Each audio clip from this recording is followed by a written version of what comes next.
I think for years and years and years, we've had the where did you get that question? We've said, hey, where did you get this blue sweater? And that is fundamentally what Silvr is built on. We built our engine from scratch because there was not a fashion recognition engine in the world to detect and identify fashion and be able to answer this visual question with a visual answer. Today's conversation is about something that most of us all experience. We see somebody with an outfit that we like, it's cute, we want it. We see it on a show, we see it on TikTok, but it's not that easy to get. You would think that it would be easy, the technology would be easy. It's not, according to Josh Lanzet, who's the co-founder of a new company called Silvr AI. And they've solved this problem through something called visual intelligence, which is powered by AI. Welcome to the show, Josh. Thank you. I'm so excited to be here. Yay. I'm excited to have you. So, Josh, tell us who you are and what you do. My name is Josh. As you mentioned, I'm one of the co-founders of Silvr. We make everything you see a shoppable experience. So in its fundamental state, we are a computer vision company, and we have put that into an app experience. So I want you to imagine for a moment that kind of with your phone, very simply, if you see someone wearing something that intrigues you, whether it is in a TV or movie or TikTok, Instagram, or if it's someone walking down the street, our app allows you to hold your phone up to that individual to analyze their outfit, and then with a very high degree of accuracy, determine what they're wearing, where it's from, and have the opportunity to purchase it. I had this idea for years and years, and at a certain point, I was sitting on the couch with my wife, and she's like, why don't you do this? And I think you can come up with so many reasons why not to do something, and then you have your life partner looking you in the eyes and being like, cool. So now that you've gotten that out of your system, are you ready to do it? And I was like, oh, yeah, I guess so. Yeah. Okay. Wow. Okay. So actually, this is all a credit to your wife. That's a different that's a different podcast. So what did you do at Google? What's your tech background? And then what is your relationship to style? 2 questions. Yeah, of course. Well, hopefully you're looking at me right now and thinking, I can see his relationship to style. It's excellent. Blowing me away. No, at Google, while I was there, I worked on a few different things, but predominantly I worked with media and entertainment clients. And at the same time, when I was working with those clients, my co-founder, his name is Jason Falstrom, he was working with the same set of clients, and he was working on AI and machine learning with those clients. So as you can kind of hear how those combined a little bit, we got along incredibly well. And I was sitting on my couch, this is a few years ago, with my then girlfriend, now wife, and we're watching the show Ozark. Have you ever seen that? Yeah, that's a show. That's a watch. It is a show. Yeah. We're watching this. It's season 1. We're watching an episode, and Jason Bateman walked in this nondescript gray sweatshirt. There were no logos or tags or anything. And I paused the show, and I turned to my girlfriend at the time, and I said, I would look so good in that sweatshirt. Because I'm kind of built like a stocky 9-year-old girl, so very particular clothes fit me. And I knew I'd look good. And she goes, yeah, I'll bet you would. And I said, no, I really wish I had a way of just finding out where the sweatshirt's from, buying it, and going right back to viewing. I don't want to try and Google Ozark gray sweatshirt. I don't want to try and use Google Lens and get 50 gray sweatshirts that aren't this one. This is the one that I want. And she looks at me and goes, you brought this up on our first date. Why don't you do this? And hence, I kind of took all of that experience at Google. I called up Jason. I got him on board, and off we went and built Silvr. Wow. Okay. So do you have the sweatshirt? Oh, yeah. So I found out who the costume designer was and managed to get the sweatshirt. I will tell you that I'm not trying to brag, but I did look perfect in that sweatshirt. Yeah. Okay. So the dream one achieved. We'll put that photo on all of our socials. Okay. All right. So this guy, 13 years at Google, and then now he's doing fashion. How did that happen? Let me say it this way. I think that we all want to believe that we have an incredible fashion sense. I think we all want. Now, granted, you look fantastic today. I love what you're wearing. Great fashion. But I think we all believe that or want to believe that we have a great fashion sense. For those of us that maybe are not necessarily, what would I say, ruggedly handsome from across the room, right? I think I'm wonderful, but I'm not necessarily, people aren't coming up to me and being like, do you model?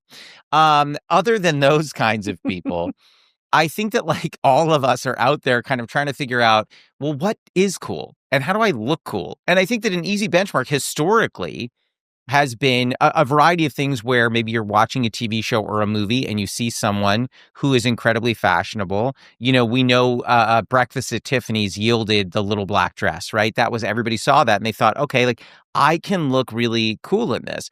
People saw Risky Business and thought I can look really cool in aviator sunglasses. I think like there are the Ray-Bans. I think that we can all look at those things and kind of see what's cool. Now we do that, but we also look at TikTok and Instagram. We see creators or influencers that we like and we go, oh, they look cool. Or you see someone walking by you on the street. If I see someone wearing something that I think is cool, I will always ask them. And I think one of the reasons that I was excited to create this is not necessarily because I mind asking people. I don't mind asking people what they're wearing and finding it out. But on the other hand, number one, I can't ask movie and television characters or TikTok and Instagram people what they're wearing for those that don't tag it. But also, there are a lot of people who don't want to make that ask. Yeah. There are a lot of people who see something cool and they go, I don't want to, I'm too shy. And so for me, I was just like, this is a perfect example of kind of how this app can help people. It is awkward to go up to somebody and ask them about their outfit, but everyone is looking so cool these days. All right, so walk me through. I download this app from the App Store. I open it up. What am I experiencing? You're experiencing pure bliss. No, I'm kidding. When you download the app, as soon as you download it, you're going to enable your permissions for your camera and your photos. So we always say to people, you can take pictures of anything, but you can also upload screenshots. Take a screenshot of TikTok, Instagram, things like that. You can upload it. Once you do that, you can press analyze. Our app will analyze against that image. It will pull it against our database and determine what that item is. From there, we will present you results. We'll present you with the best match, but also similar items. I think that's pretty important because the best match may be a $2,500 dress when I really only want to spend $100 on a dress.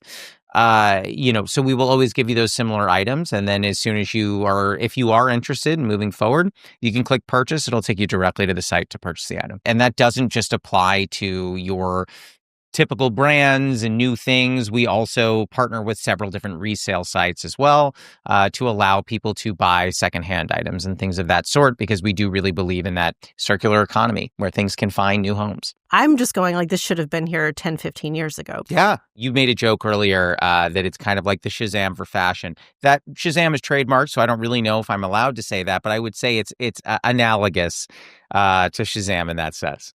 For those that don't remember Shazam, it was an app, like early iPhone app that was, it boggled the mind at the time. You could effectively hold it up to any song that was playing and it would tell you the artist and the song. And in terms of what we were able to do with our phones at that point, it felt like the future. Yeah. Anyway, what have you been working on? How did you build this and how is it, I don't know, so accurate, I suppose? Yeah, I think for years and years and years, dating back to before I was born, we've had the where did you get that question? The challenge was that the technology was never in a place that kept up with the question. So there have been companies that tried to do this for years. There are companies that specifically decided, okay, we're going to integrate with movies and television. We're going to integrate with TV to try and figure out how can we let people buy these things. There was a company called Whimsy. Whimsy tried to do this. They weren't using any computer vision at the time because this was in 2012. They were integrating with all these different television and movies. They were getting the information from costume designers and trying to find ways to make it work on a television. Delivery Agent was another one. Delivery Agent had teams that would go to the different movie studios to try and get these costume design books every single night after the shooting would happen to try and get this information. But computer vision this was in this century? Oh my gosh, yeah. Yeah. Oh, yeah.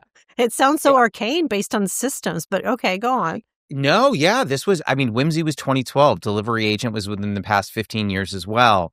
It is computer vision. I make this joke a lot, and I think this might offend some people, and I certainly hope it doesn't, but because I work in computer vision has always felt like the redheaded stepchild of all of AI.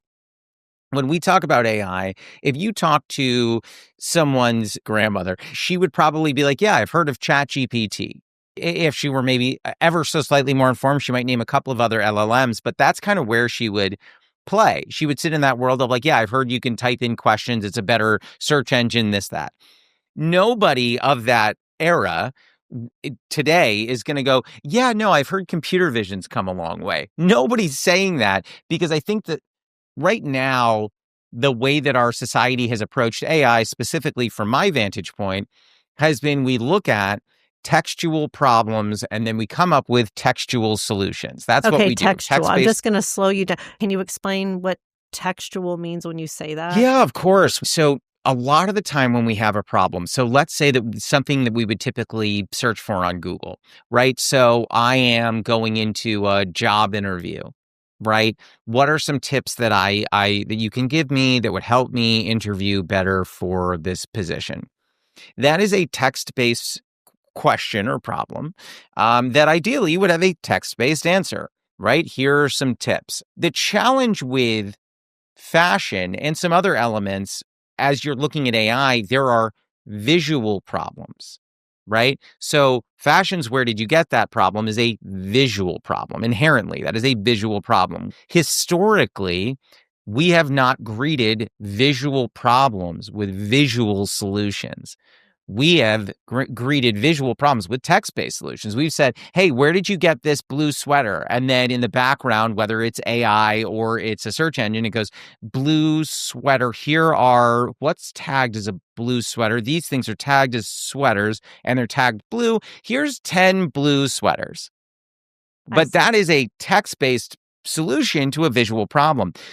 Where computer vision is essentially using AI to analyze imagery. So we are using an engine that analyzes imagery and then taps into the databases that we have to determine exactly what you're looking at. And that is fundamentally what Silvr is built on. Silvr, we built our engine from scratch because there was not a fashion recognition engine in the world to detect and identify fashion and be able to answer this visual question with a visual answer. Okay, that's cool. I get the idea. I think a lot of people are familiar with something like a Google Lens. How is this different? So Google Lens is object recognition, and I think it's great at what it does. So for example, my wife loves gardening. We will walk down the street. She will open up Google Lens if she sees a flower that she likes, determine where that flower is, and then inevitably I will spend my Sunday at a plant nursery, which is not necessarily my favorite way to spend a weekend. They're great at that. We are specifically, as I mentioned, built from scratch, from the ground up for fashion. So I hate using a gun analogy, but just for the purposes of this discussion, if you think about Google Lens as shotgun spray, they need to be able to tell you what a fire hydrant is, what this flower is, and what dog this is. They need to be able to do that. We are like a sniper rifle for fashion. So our app's not going to be able to tell you that this is a camellia or that this is a lantana. These are flowers for those that don't know. And trust me, I wish I didn't have this information. However, we're going to be able to tell you, hey, this is a French collared dress shirt, right? We can tell you that because that is what our app is trained to do. This is a shrug. This is not just a long sleeve shirt. That is what our app is trained to do. So I would say when you look at Google Lens, fantastic for object recognition. If you're looking for fashion recognition, that's where Silvr comes into play. Saturday Night Live last week, did you catch it? There was an AI skit. Oh, the picture. Yeah, thing. It was like yes, hallucinating. It was like, it was making like wacky pictures for the grandma. And she's like, what's happening? Do it again. It was hilarious. But like, I think that like they got like SNL got at the zeitgeist of this. We just expect that, I guess. We expect that this is what AI is doing. That for me sort of like, cemented it. But your product, you say, is 93% accurate in its matching of what you're looking at and what you can buy. How is this possible? A lot of people, I think, may not realize kind of what goes into training a model. Training a model is time intensive and capital intensive. The joke that I always make, which is this comparison is sometimes a little goofy, but it is kind of like raising a child. Right? In the same way that as you have a baby and you're bottle feeding a baby, you can't overfeed them. They're going to spit up and this, that. You can't overfeed a model. You can't overtrain it, or else you're going to get this craziness, these hallucinations and all these types of things. It is slow training on a lot of data, right? So we have brought in over 150 million kind of selections of combinations of images and text. And then we train this model on it. So this model starts getting an understanding of, hey, here's a t-shirt, here's another t-shirt, here's another t-shirt. We're going to show you millions of t-shirts so that you feel comfortable identifying a t-shirt. And then we're going to show you millions of Henleys. So you're going to feel comfortable identifying a Henley, and so on and so forth, until you're able to train it where you can say, hey, if I show this engine the same t-shirt 10 different times, every single time will it know this is a t-shirt, this is the color, and this is where it's from. And so you kind of start training in that direction. That sounds like you had to go get a whole bunch of data from, I don't know, I mean, all over did you work with retailers? I'm just curious how all of that happened. Yeah. I would love to sit here and be like, yeah, it was all me. No, we have an incredible engineering team who I am so grateful to work with. And obviously my co-founder and CTO, I'm so grateful to work with him. As far as training goes, I mean, it went through a few different ways. One, currently we're partnered with over 260 different brands, including brands big and small. So we've been able to train on all of their catalog data, which has been incredibly pivotal for us. The second way that we've done this is we have relationships with a ton of costume designers. Up until 2012, costume designers would store all of costume design data with a Polaroid picture and handwriting in a notebook. That's how Wow. they would store all of that information. That company I told you, Whimsy, actually pivoted to become Sync on Set, where they allowed costume designers to store all of their data digitally, cloud-based, structured. So if someone were to work with costume designers post 2013, 2014, this became the industry standard. We have a lot of different costume designers who we work closely with. We have had the luxury of working with the Costume Designers Guild, who are a group of wonderful humans. And so we've gotten access to some of that data as well. And that's really helpful because you have the visual question of, hey, in this movie, this is the scene, these are these items. What are these? And then we can bring those answers where we know as we're training a model, hey, this isn't just any shirt. This is a shirt from Xenia. This isn't any jacket. That's an All Saints leather jacket from 2017. Whatever it may be, we're able to then have those answers. So we trained on a mix of a lot of the brand partnership data as well as a lot of movie and television data. I love to hear that these are original data sets in some way, and that this isn't you didn't just go train off of the internet of what was there. So let's talk a little bit about how we're going to use this. I keep going I don't know why I don't have this already. So I think we understand. Basically, you hold your phone up and you're like, hey, I want that, snapping a photo. Your app shows me, okay, what it is, and I can buy it, I cannot buy it. Easy peasy. And I can do that on a person. I can do that off of the internet. I can do that while I'm watching Ozark, etc. How is this changing how we shop and shop in the future? And because we're just shopping all of the time and we can get anything we want, how do you think about ethical consumption? I think the first piece of that puzzle, which is something I've spoken to a little bit already, is that there is a element of gatekeeping, a barrier, I think oftentimes between those in the know and those not in the know. And I think that one of the goals of this technology and this app is fundamentally to give us all access to that feeling of feeling good in what we're wearing. Right. And so I think when you start looking at this app is not solely for purchase. It's also for exploration and discovery. Now there's a lot less of, let me try and peruse a lot of different videos on social media. Let me go look at a brand's website and try and scroll through all those different things. And if you're me, click on the sales section. Whatever it may be, there's a lot less of that. And now, essentially, in the moment you are most inspired, you're able to very quickly find out what the item is. For me, as this app is continuing to become a part of my life, shopping is no longer an event that I do independent of the rest of my day. So I think that when you look at the way that this app is going to change shopping, I think that those who enjoy the hunt still have it. That's still a part of what we offer, right? You can look through different brands, things, ideas, concepts they've rolled out this season. That's great. And you can still do that. If you're someone like me who's like, hey, I would look good in that, let me grab that and then move forward, we now allow people to do that without having to sit down and go, I need a sweater. Where do I get one of those? Which for some people is a real question. Now, on the landfill piece, because I think that's really important. I think if I were listening to this, I would be like, this guy has not commented once on consumerism. I have a lot of thoughts on consumerism. Believe it or not, like the ideas of overindulgence and consumerism is a through line that me and my co-founder talk about almost every day. But I think that the thing that is important to think about, and this is not suggesting that we should all engage in fast fashion. This is not what that suggestion is. But my suggestion is to think about both sides of every coin. A lot of my friends always joke that a phrase I use all the time is if you're going to what if one way, you have to what if the other way. When you look at that from a consumerism lens for a moment, looking at fast fashion, that fast fashion filling up landfills is a huge problem. Now, a $5 t-shirt getting worn once and being thrown out is a problem. On the other side of that coin that I think it's worth paying attention to, there's a huge consumer base of people that can't afford more than $5 for a t-shirt.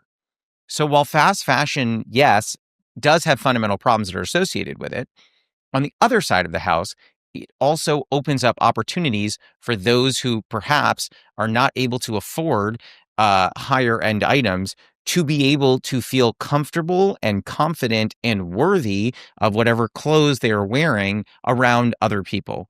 Those are those two pieces of the puzzle that I think that it's important to understand. When we're looking at AI right now, I think someone from the outside might look at AI and say, okay, there are these 3 buckets and you have to choose one. Those 3 buckets are, okay, when it comes to AI, you're an evangelist. So you can be someone who is super go, go, go, I love AI. The second group is like the regulatory fans. Hey, we need regulation for AI and we need it now. The third bucket of all of these is people who are paying attention to ethical consumption, which is, hey, if you're going to be using AI, how do you do it ethically? How do you do it so we're not drying up every body of water on Earth? So you're looking at those 3 things. I think that there is a belief outside of the system and from some people within the system that you need to choose one of those 3 buckets. I think the argument that I would make within this entire context and this entire framework is these are not mutually exclusive.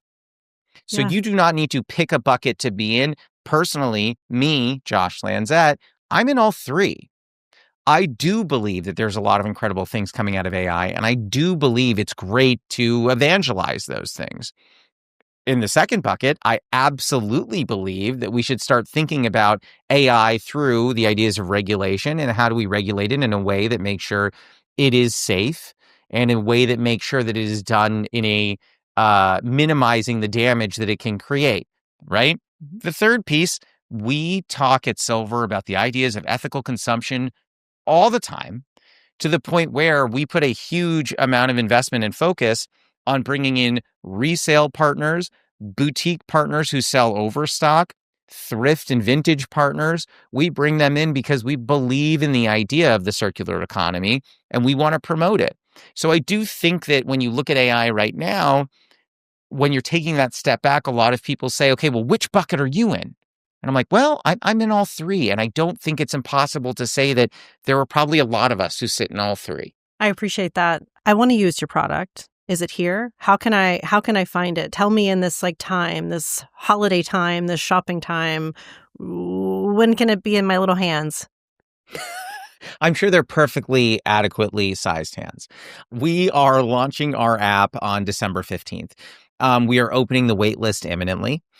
So we always encourage people to go to silvr.ai. There you can join the waitlist. But we roll out overall in both of the app stores on the 15th. So on December 15th. So very excited for people to use it. The one thing I will say, and I'm sure that founders say this all the time, we love feedback. So anyone who's listening to this, if you download the app, we literally have an alias that goes to me. So send your feedback. Tell us how we can improve it. My goal with this is to create something people are going to love. And I will do whatever I can to make that a reality. I love that. Okay. Josh Lanzet is the co-founder of Silvr AI, Silvr with no E, and his app. I'm going to get it into my hands and I'll let you all know how it's doing. But I thank you for joining the show and we wish you luck and we'd love to hear how it's going in the future. Oh my gosh, of course. Thank you for having me. This was a blast.